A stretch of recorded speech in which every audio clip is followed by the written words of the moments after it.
안녕하세요. 무서운 이야기를 아주 좋아하는 애청자입니다. 이 이야기는 제가 20대 초반에 겪었던 가위에 대한 이야기입니다. 살면서 한 번도 귀신이나 가위에 대한 경험이 없던 저는 그날도 평소대로 학교를 마치고 집으로 왔습니다. 그날은 밀린 과제와 시험 준비로 평소보다 조금 더 피곤한 날이었죠. 전 할 일을 대충 마무리하고 침대에 누웠습니다. 열대야가 기승을 부리던 한여름이라 부모님은 거실에서 주무시고 전 벽걸이 에어컨이 있는 안방에서 잠을 잤습니다. 에어컨 타이머를 맞추고 잠이 들었는데 갑자기 뜨끈한 바람이 온몸을 감싸는 듯한 그런 느낌이 들었습니다. 에어컨이 꺼졌나 하고 일어나 봤더니 제가 안방이 아닌 베란다에 누워있더군요. 그것도 저 혼자 덩그러니 누워있는 게 아니라 아예 침대가 통째로 옮겨져 있었습니다. 어이가 없고 황당해서 주변을 둘러보니 조금 열린 베란다 문으로 뜨거운 바람이 들어오고 있었습니다. 일어나서 문을 닫으려고 잡았는데 베란다 아래로 아파트 단지가 보였습니다. 왜 그랬는지 모르겠지만 전 문을 닫다 말고 앞동을 쓱 하고 훑어보았습니다. 그런데 오른쪽 대각선으로 보이는 창문에 어떤 여자가 앉아있는 게 보였습니다. 구조상 10층 이상이었는데 제 방의 창문 위치였습니다. 전 위험한 생각을 하나보다 하고 그 여자를 무시하며 문을 닫으려고 했죠. 그런데 그때 갑자기 그 여자가 창문으로 뛰어내리는 겁니다. 온몸이 굳어지며 시선을 조심스레 옮겨 밑쪽을 내려다보니 그 여자는 사라지고 없었습니다. 너무 놀라고 빨리 문을 닫으려고 했지만 마음이 급해서 그런지 잘 닫혀지지가 않았습니다. 온몸에 식은땀이 흥건해진 저는 문을 닫는 걸 포기하고 안쪽에 있는 문이라도 닫아야겠다고 생각했죠. 그런데 그때 갑자기 여자가 제 눈앞에 나타났습니다. 여자는 아까 떨어졌던 창문에서 모기끈에 매달려 있었습니다. 정말 정신을 놓을 것만 같았고 전 손을 덜덜 떨면서 여자만 멍하니 바라보고 있었죠. 그 여자는 시계추처럼 몸을 앞뒤로 천천히 흔들더니 엄청난 반동으로 저에게 점점 다가왔습니다. 저는 비명을 지르며 안으로 들어가려 했지만 베란다 문이 굳게 닫혀서 열려지지가 않았습니다. 집안에선 분명 부모님이 주무시고 계셨는데 말이죠.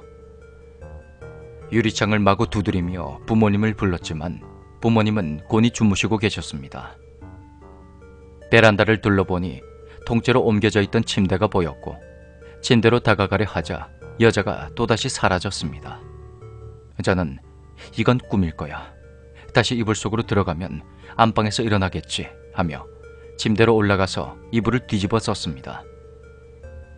눈물을 뚝뚝 흘리며 이불 속에서 덜덜 떨고 있는데 순간 한기가 느껴지며 손가락 하나 까딱할 수가 없었습니다.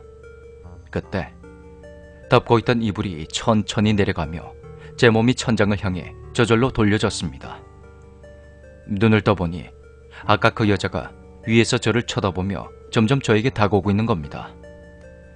저는 온 힘을 다해서 손가락을 움직였고 가위에서 풀려났습니다. 그러자 그렇게 여자는 사라졌다 나타났다를 반복했고 전 차마 거실에 들어갈 생각을 하지 못한 채 주변만 두리번거리고 있었습니다. 한참을 웅크리고 있는데 넓은 창문이 무척 선명하게 보였습니다. 그때 여자가 발끝부터 천천히 내려왔고 하반신과 허리, 상체 그리고 줄에 매달려 꺾여있는 얼굴까지 보였습니다. 머리카락이 얼굴에 가려서 제대로 보진 못했지만 제 눈높이까지 내려온 여자는 절 보며 시익하고 웃고 있었습니다. 비명조차 지르지 못하고 있는데 여자의 손이 점점 늘어나더니 제 팔을 잡아채서 베란다 문 쪽으로 잡아 끄는 겁니다. 제가 발버둥을 치면 칠수록 제 팔을 잡은 소나기의 힘은 점점 강해졌고 그러게 왜 나를 봤어? 그렇게 천천히 끌려가는 순간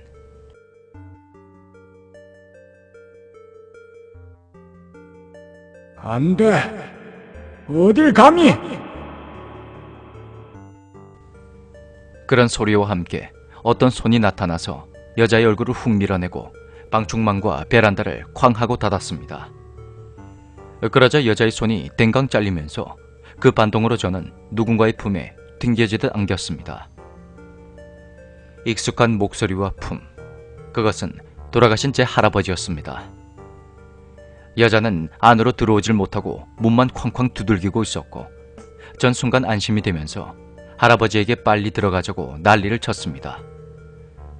덜덜 떨며 문을 열고 거실로 가보니 부모님은 여전히 주무시고 계셨습니다.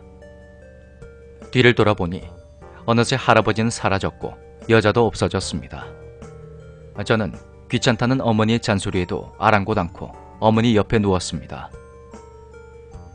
저의 친할아버지는 제가 고등학교 때 수학여행을 떠나기 며칠 전에 돌아가셨습니다. 그때 학교에서 만든 풍선꽃을 선물로 드리고 왔었는데 그날 저녁에 할아버지께서 돌아가셨다는 연락을 받았습니다. 어머니는 할아버지께서 저를 보러 기다리셨다가 가신 것 같다고 하시더군요. 가끔 꿈에 할아버지가 나타나시는데 그때마다 저를 안아주시고 함께 놀아주십니다. 그러다가 할아버지와 헤어지기 전에 제가 울면 인자하게 웃으시며 울지 말라고 제 머리를 쓰다듬어 주시죠. 할아버지가 가신 지도 벌써 7년이나 지났지만 아직도 그때 그 생각만 하면 눈에 눈물이 그렁그렁 맺히곤 한답니다. 그날도 할아버지께서 저를 지켜주신 거겠죠. 할아버지, 지금도 그렇고 앞으로도 영원히 사랑합니다. 감사합니다, 할아버지.